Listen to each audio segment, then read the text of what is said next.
Hello everyone, this is Daughter Darkness, and well, yesterday the first episode of Series 11 of Doctor Who aired, and this is of course the first episode with the new Doctor, as played by Jodie Whittaker. So these are my initial thoughts about it. This is just based on one viewing, I haven't rewatched it or anything, but I do plan to do these every Monday for the duration of this series. And before we get into anything, I will just say I will be talking freely about spoilers for this episode, so if you haven't seen it and you're planning to, then watch it before watching this video. And if you're kind of on the fence about watching it, I'll say it's worth watching. I mean, it's not going to blow you away, but it's alright. So this is the first episode with the new format, which is hour-long episodes. And this is something that I think is a very good idea. Fewer episodes but longer episodes, because the biggest problem that we've had, certainly since they started doing fewer two-parters, the problem's been that we kind of end up with a lot of rushed episodes, particularly the conclusion might be rushed and a lot of the guest characters kind of get forgotten. There are exceptions to this, of course. Something like Blink was 45 minutes but had a great guest cast, Mummy on the Orient Express, Midnight, something like that, but for the most part, you get loads of episodes where the cast just ends up being underdeveloped and forgettable. So just those extra 15 minutes is going to help, especially since we're not going to have any two-parters this series. Though one thing that was strange about this episode was that there was no title sequence. I was kind of waiting for it, because that was one of the things I'm like, okay, yeah, it's, a new Doctor, a new showrunner, new composer, we're going to get a new title sequence. I'm interested to see that, and then it just wasn't there. I was expecting it to come when Jodie first said, I am the Doctor, but she said that 50 minutes into the episode, so I can kind of see why they didn't do it there. I have heard that it will be in next week, so that'll be nice to see. We did hear a bit of the new theme at the end, and I kind of like it. It sounds a little bit more traditional, I think, and a lot of the music, it was a lot more understated than it's been so far. Murray Gold's work, while he's done some great pieces, every now and then it would kind of be a bit overpowering, and it would get in the way. I think this new composer seems to be more about atmospheric kind of music that adds to the episode but doesn't take over the episode, and that's a good thing, I think. But of course the most important thing in this episode is the Doctor. And to get the elephant in the room out of the way, yeah, the Doctor is a woman now. Or the Doctor looks like a woman now, since presumably the Time Lords are genderless, but either way, for all intents and purposes, the Doctor's a woman. And I was someone who was skeptical when it was first announced that that would be something that had taken place. And I think a big part of that was just the experience of how gender changing had been handled in the Moffat era. We had two gender switches in the past. One was the General in Hellbent, who isn't a particularly important character anyway, but when she came back, she went on this tirade about how stupid and rubbish men are. And then the Master, the Master basically is a different person. She's got different goals, different motivations, and she's redeemable, which is not very mastery. And she stopped really being the Master. She was a different character. Not to mention the fact she suddenly had romantic interests in the Doctor, let alone herself, but let's move on with that. I will say the early signs here are good. I think my biggest concern was that they would overplay the gender switch, and therefore the 13th Doctor would just be the woman Doctor, and that she wouldn't really have anything else going for her. But the gender change is only referenced twice in this episode, and they're both kind of offhand remarks that don't really mean anything. One is the Doctor reacting to being called Madam for the first time, and then a small comment at the end about having to buy women's clothes now. I think that kind of thing is fine.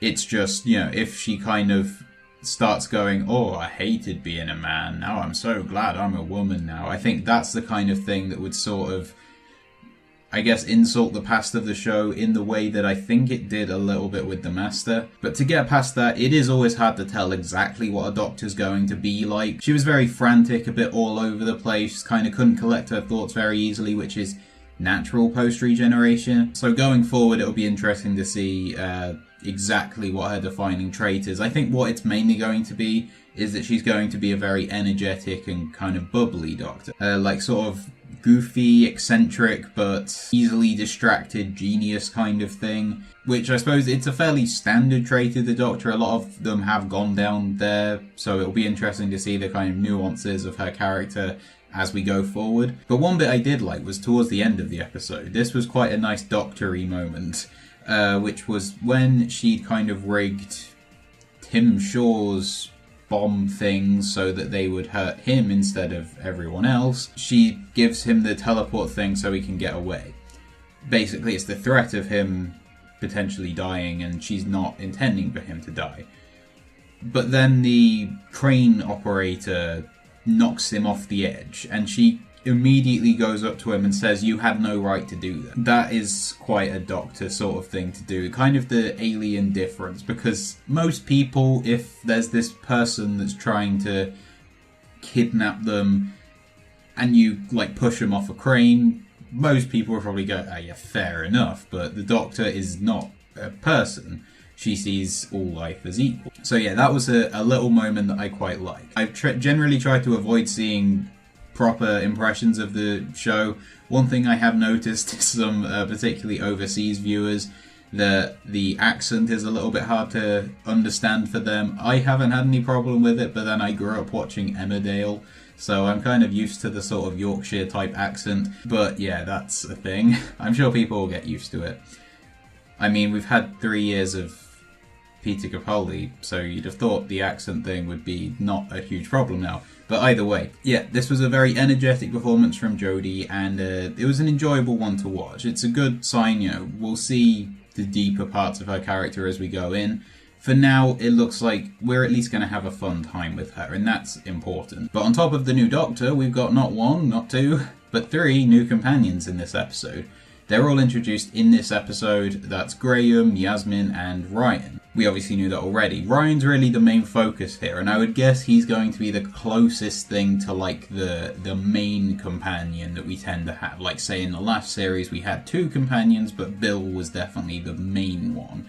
And while I do think that all of them will be going off with the Doctor in every episode in this one, unlike Nardole did before, yeah, I feel like Ryan might be the one who will get the most focus. Certainly did in this episode. And I suppose the early kind of connection was when he was like, "Oh yeah, I did touch that thing." But sure, I mean, like everyone would touch that, wouldn't they? And Graham had gone, "I wouldn't," and the Doctor said, "Yeah, I would." I think that's the sort of thing that the Doctor likes in his companions, or her companions.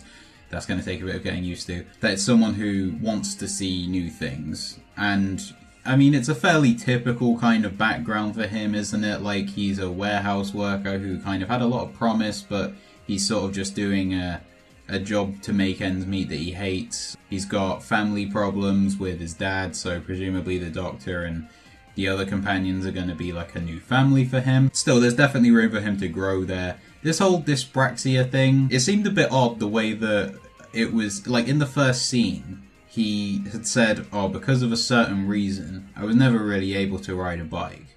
And then Graham, like the first time he meets the Doctor, is like, "Oh yeah, he's got dyspraxia," and Ryan doesn't seem to care. So like, I thought they were going to go down an angle of like, okay, he doesn't really want people to know this, he doesn't want to appear weak or anything, but like, it doesn't seem to be a major problem for him that the Doctor immediately knows that he's got it. So yeah, that was a weird thing, but I mean, that's obviously going to be something he'll be struggling with throughout his time on the show. So it will kind of throw in some extra obstacles and that kind of thing. No, actually, have we actually had a disabled companion on the show before? I can't think of any, but that's an interesting thing to do. And then Graham, played by Bradley Walsh, and he was the part of this show that I was looking forward to the most probably going in.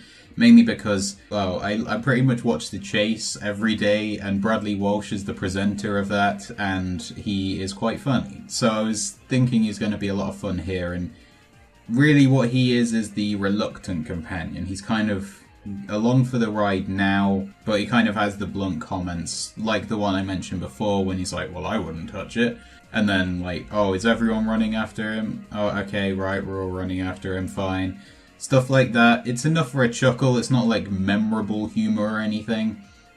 But yeah, it'll be him being uncomfortable in situations, and then he'll probably slowly learn to love the Doctor life, with obviously Grace dying at the end of the episode, which affects him and Ryan. Plus his cancer survival thing, I guess he'll see the Doctor as a new chance to kind of live life to the fullest. And that'll probably be the thing going forward. And then there's Yasmin, and she, out of all of them, is kind of just there in this episode. She's pretty much just along for the ride. As far as her character goes, she's basically police officer. We don't find out anything about her whatsoever. She seems fine. She kind of bounces off Ryan alright. They seem to be good at kind of working things out together, and that's fine. But I feel like we're going to need an episode somewhere along the line that's going to focus on her. I'm sure we'll get it at some point. It just seems a bit odd at this point that we've got the Doctor, obviously we already know loads about, and then these two new companions we know a decent amount about. We've got Ryan's disability that he's got to get through, and Graham's survived cancer, and then Yasmin is a police officer, and that's pretty much it. So hopefully we get to see a little bit more of her later. It is obviously early days here. So yeah, if this series is kind of going around building a family around the four characters in the way that it probably hasn't really been done since like Peter Davison's first series, they kind of tried to do that. Obviously, the original series in 1963 and 4 definitely did that. This is a good foundation. Yasmin in particular needs a bit more room to grow, but there's still 9 episodes, or 10 if you count the Christmas one, but like God knows what, are there other companions sticking around for the next series? Are they going to go and it will just be the Doctor? I guess we'll see. But yeah, this is a decent main cast. I don't have issues with any of them. They all seem to bounce off each other quite well, and yeah, I think this is a decent bigger cast to go forward, and that's something that I actually quite like. I always liked it when Doctor Who would add in at least a second companion or something, and I'm glad they are this series. So then after all that, there's still an episode to watch here. And as a whole, I would say that the plot of the episode, it's functional. It's basically just there to bring the team together. It didn't blow me away at any point. I kind of give it the same level, like ranking, and a similar sort of level as something like The Pilot, or like a Smith and Jones kind of episode, or if you look at a classic series, maybe something like Robot. It's never going to stand out as the best episode of the series in the way that the 11th Hour did, which is pretty much the only first episode that did that. But it is a good episode to introduce the new Doctor and the new companions. The monster is fairly forgettable. The only thing I can really remember about him, apart from the tooth thing, which was a bit weird, is the fact the Doctor keeps calling him Tim Shaw. He's just a one-off villain that's kind of there because they needed a villain to bring everyone together, and like, that's fine. All the pieces for the new show are together, apart from the obvious one. The Doctor even builds the sonic screwdriver, and that's something that I quite like, because particularly, I would say, in Matt Smith's time, the sonic screwdriver was basically a magic wand. He would whip it out at any point. He didn't even make it. The TARDIS gave it to him, and it was just something that would basically do whatever he wanted. But now we actually see the Doctor building it, and she might be tinkering with it and that kind of thing as we go through the series. And that's something that I like, because then it's an extension of the Doctor's intelligence. It's not, a magic wand that she gets to pull out when she needs to solve something. But yeah, the TARDIS isn't in this episode at all, and I was thinking back, and in the entire show's history, the only episodes I can think of where the TARDIS doesn't appear at all are the Sontaran Experiment and Genesis of the Daleks. I mean, I guess Mission to the Unknown, but that's a bit different because, the Doctor's not in that. But those are 2 consecutive stories from the mid-70s, and since then, I'm pretty sure the TARDIS would have appeared in every single episode in some way, shape, or form. Even if, not the interior, you'll normally see the Doctor walking out of it or walking back in at the end. But obviously, finding that will be their goal of the next episode, so that'll be the thing that we'll probably see towards the end of the next episode, the new TARDIS interior and all that. It's interesting how they're keeping a lot of that stuff for the next episode, like the new title sequence and the new TARDIS interior. Normally we get that right at the start, but I suppose it will make people tune in next week for small things like that. I did quite like the ending to the episode though. Everyone's kind of stuck in a ridiculous situation. It's a cliffhanger that sets up the next part. Basically how cliffhangers tended to work at the end of stories in the Hartnell years, which is nice. That's something that I think, if we're going to have standalone episodes, finishing the episode with a minor cliffhanger to set up the next one, something like that, it kind of keeps the whole thing feeling part of a unit rather than completely standalone. So all in all, I would say it's a decent episode 1. It's not my favourite episode of all time or anything. It's a solid foundation though.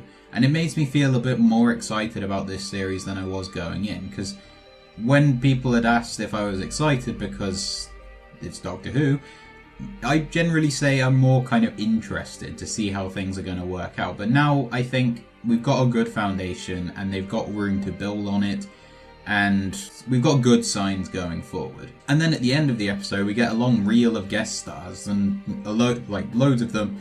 2 of them stood out to me. One was Mack, who is someone that I know mainly from panel shows, especially Would I Lie to You, and he's funny on those, but I've never actually seen him act before. I think he does have a sitcom that he's in, but I've never seen it. Comedians in Doctor Who can tend to be a bit hit or miss. Obviously we've already got Bradley Walsh as one of the main characters of this series, but I'm hoping Mack will end up as sort of like a Frank Skinner type character when he was in Mummy on the Orient Express. Something like that works well. And then there was Alan Cumming, I think his name was, but what stood out to me more was that he looked... I mean, initially I thought it might be Charles I. I'm not completely sure about that now, but it definitely looks Civil War era. And as a history graduate who studied the Civil War for my dissertation, that's something that makes me quite excited.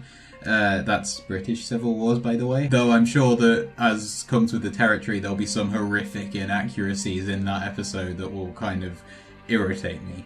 But that's the way it works with that kind of thing. Still, I'd be happy to see the Doctor go there. I think he did with, Peter Davison went to that era once, but it wasn't a particularly memorable story. So hopefully we do better here. So yeah, I'm excited now for the rest of the series. That's what I think. So what did you think of this episode? Please leave your thoughts in the comment section below the video. And while you're down there, please like this video if you did. And if you liked it, then check out my other videos and subscribe to this channel. And as always, thank you for watching.